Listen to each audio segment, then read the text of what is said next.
Hey Tony, Josh from the Post and Courier here. Yes, Just sir.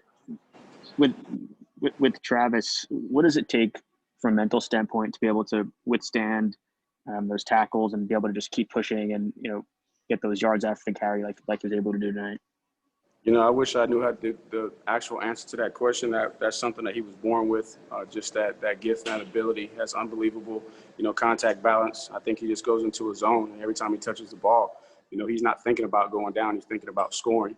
Where some other guys may be thinking about getting tackled or embracing for the contact, he's going to try. He has such confidence in his lower body strength that he's going to run through the contact. But just proud of him.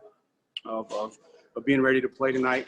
Now the challenge for him is every time he shows up to the stadium, he's got to have that same mindset to be able to go out and play. And really proud of him too of his contribution in the passing game. Tonight wasn't a situation where he had as much production on the ground, but he was able to make up for that production in the passing game. Tony, this is Matt with the state. Yes, sir. Speaking of that, just what did you guys see where you thought you could have some success on third down, getting him the ball in space with their defense? Well, just really proud of our guys of being able to be effective on third down. We put ourselves in some long yardage situations where, the percentage of converting those long yardage situations on third down is very low. But just wanted to get the ball in space. We felt like, not just on third down, but in all situations that if we get the ball in space, and make them tackle us one-on-one, we felt like our speed may be a little bit too much for them. And I think it showed up. We knew that they weren't going to let us, just clip off 4 and 5, 6 yards on the run. They were going to try and stop that at all costs to try and get us behind the chain so they could be more aggressive. But, biggest thing was trying not to be too complicated on third down, just run our core offense. Let the quarterback be very, very comfortable with what he's doing so he can go through his progressions because we didn't know what to expect. They do an unbelievable job. Hats off to the defensive coordinator and defensive staff that, that's one of the things that they do on third down is when they get you behind the chain, especially 3rd and 6 or longer, they get exotic with their pressure. They get exotic with their coverages and their best that I've seen so far in really disguising, coverage-wise on the back end. So for us, what we saw is going into it, hey, let's just run our core stuff. I give Trevor answers to be able to find the right receiver once the coverage unfolds post snap, and let's go play ball.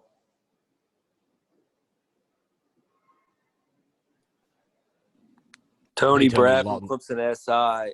Yes, sir. If I would have told you 4 years ago that Travis Etienne would score 60-plus touchdowns in his career, what would you have said?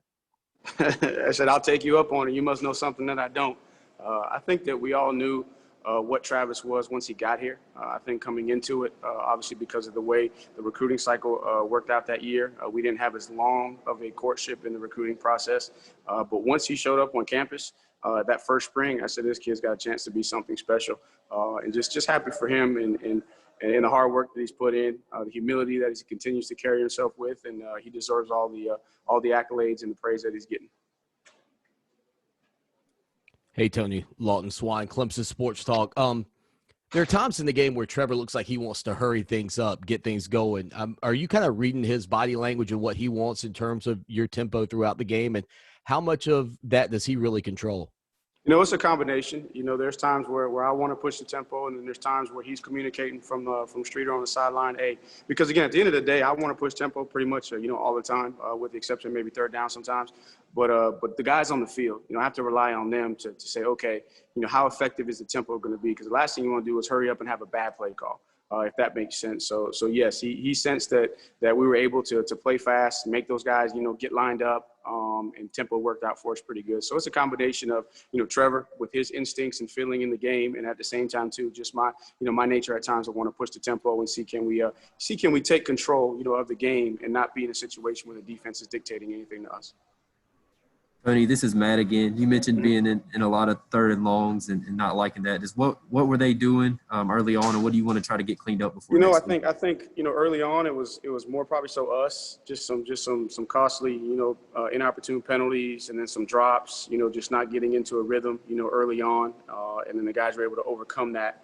And then in the second half, I thought we did a better job of just kind of the drives that we went and scored on, kind of staying ahead of the chains. But I mean, they're challenging defense. Hats off to those guys. They're a very good defense structurally. They're not going to let you just sit there and pound the rock and try and stay ahead of the chains. And so we had to kind of play a little bit of cat and mouse, in the run game and use some of the perimeter screens just to try and keep us, ahead of the chains. But I think early on it was a lot more, just a couple miscues on our part, that cost us to be in long yardage situation.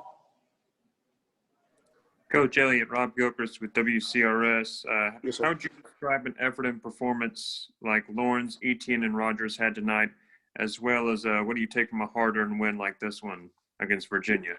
I'll start with the second part of that question.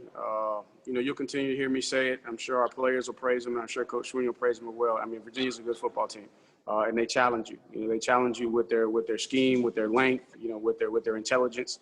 So we knew that it was going to be, a challenge, and it wasn't going to be a situation where we're just going to show up, roll the ball out, and they were going to lay down. So just first and foremost, our guys were up for the challenge. But then we left a lot of plays out there too. We missed a couple of wide open balls. We threw a couple of balls where receivers had to fall down where we had opportunity for run after the catch. We dropped a couple of balls. We gave up a sack. We had a couple of false starts.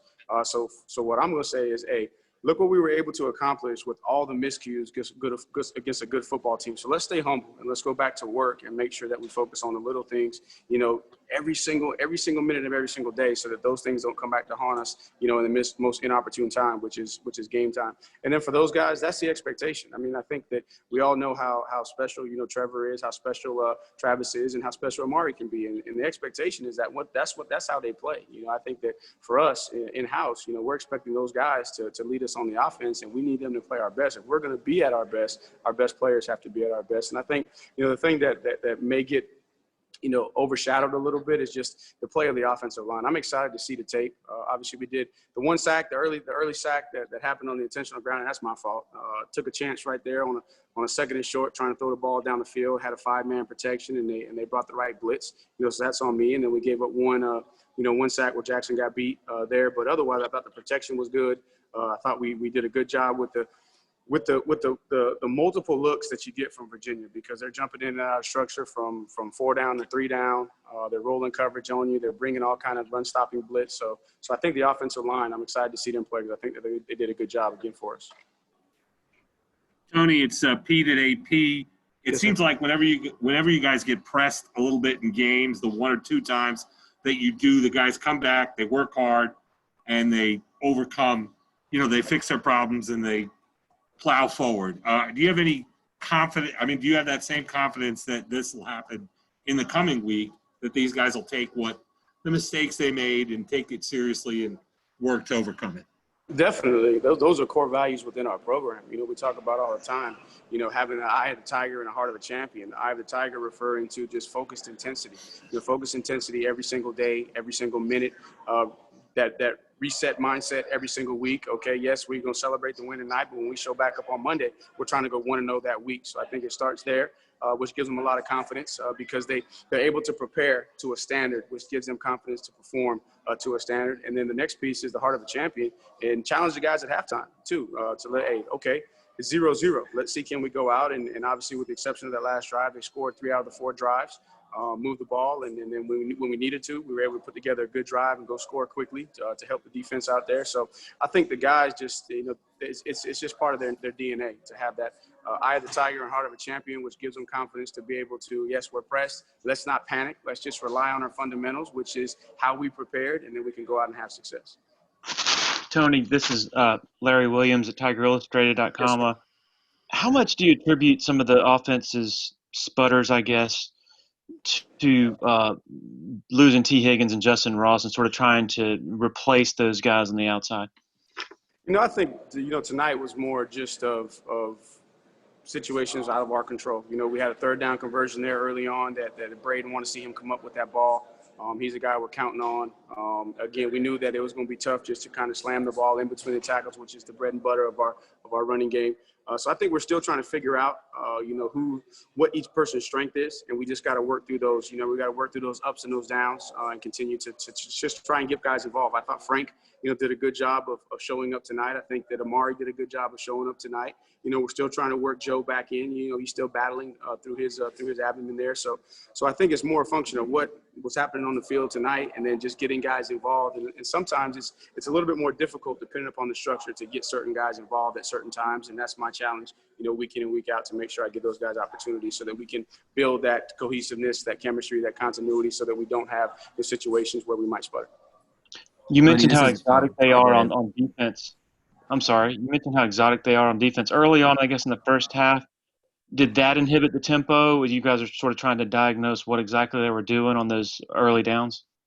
I think the biggest thing was we was on first down and first and second down, trying to stay ahead of the chains. And then again, once you don't get ahead of the chains, you put yourself in long yards. That's when they get the most exotic. You know what I'm saying? And again, we knew it was going to take us a little bit of time because predominantly they're 3-14, and that's when you break down the statistics. That's what it's going to tell you. And then last week they were 80% 4-down.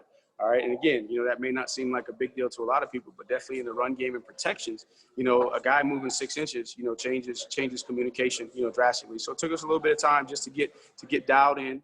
We knew they were going to play hard.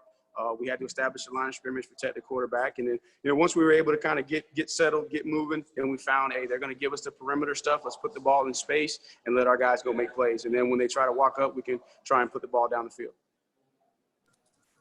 Tony, this is Matt again. You touched on a little bit with Ngata. Just how much of that is injury and how much is it other guys earning opportunity? I think it's probably more of the first than the second. I think that all those guys are doing a good job with their opportunity. We just got to get him to a point, to where he's fully confident just to go out there and turn it loose. And I think he's close. Joe works extremely hard on his body. He's pushing every single day. But things like that take a little bit of time. So I think it's more he's just got to get himself going. And then because of that, now you're seeing Frank getting a couple more opportunities because you got to put guys out there that can go, get it, down in and down out. And once we get Joe back, I think it's going to be a big plus for us. Tony, Brad again. Yes, What was it like this week finding out about DeMarcus Bowman's decision to transfer out of the program? It kind of came as a shock. Didn't see it coming. Obviously, you understand that all young men, get homesick. But at the end of the day, DeMarcus is a good young man.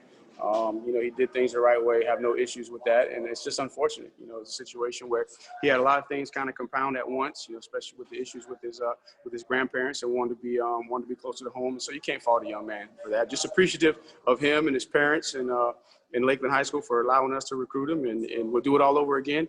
It's just one of those situations that some things kind of stacked up real quick, and he felt like the best decision for him was to get a little bit closer to home. Last question. Hey, Tony, Josh again. With Joe, do you have a timeline as to when you expect for him to be feeling all the way back? I don't know that. That's more of the training staff, him, Coach Sweeney. I know one thing is we're pushing him. He's trying to push through, you know what I'm saying? And each day is a different journey for him. And if I know one thing, I know he's going to do everything, that he can. He's not a young man that's trying to look for the sideline at all. He's trying to battle through. It's just a matter of when his body allows him to kind of be able to push through and become fully healthy. All right, that's it. Thank you, guys. We'll have Travis Etienne next.